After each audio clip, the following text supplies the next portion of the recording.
बच्चे ने दी माँ बाप को एक सीख। किसी गांव में एक बूढ़ा व्यक्ति अपने बेटे और बहू के साथ रहता था।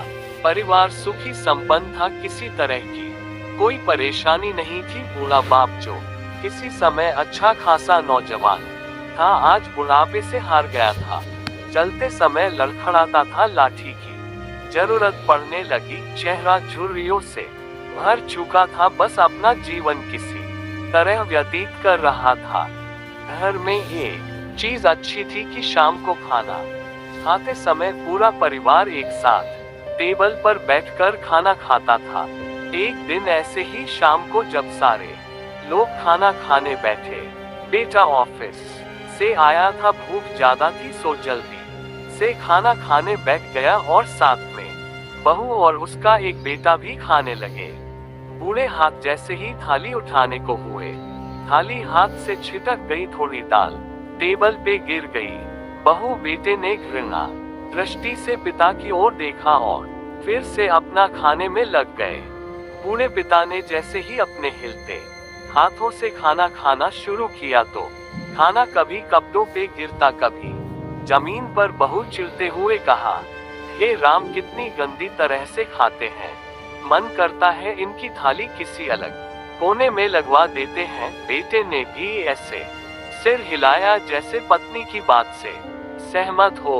उनका बेटा यह सब मासूमियत से देख रहा था। अगले दिन पिता की थाली उस टेबल से हटाकर एक कोने में लगवा दी गई। पिता की डबडबाती आंखें सब कुछ देखते हुए भी कुछ बोल नहीं पा रही थी।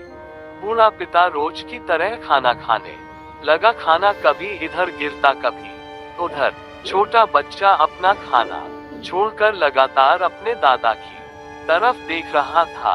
माँ ने पूछा, क्या हुआ बेटे, तुम दादाजी की तरफ क्या देख रहे हो और खाना क्यों नहीं खा रहे?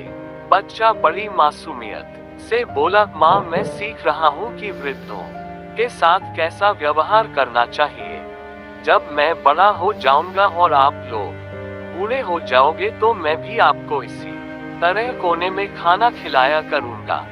बच्चे के मुंह से ऐसा सुनते ही बेटे और बहू दोनों कांप उठे। शायद बच्चे की बात उनके मन में बैठ गई थी, क्योंकि बच्चा ने मासूमियत के साथ एक बहुत बड़ा सबक दोनों लोगों को दिया था। बेटे ने जल्दी से आगे बढ़कर पिता को उठाया और वापस टेबल पे खाने के लिए बिठाया, और बहू भी भाग कर पानी का गिलास लेकर आई कि पिताजी को कोई तकलीफ ना हो। इस कहानी से शिक्षा मिलती है कि माँ बाप इस दुनिया की सबसे बड़ी पूंजी है। आप समाज में कितनी भी इज्जत कमा ले या कितना भी धन इकट्ठा कर ले, लेकिन माँ बाप से बड़ा धन इस दुनिया में कोई नहीं है। कहानी अच्छा लगा है तो चैनल को सब्सक्राइब जरूर करें।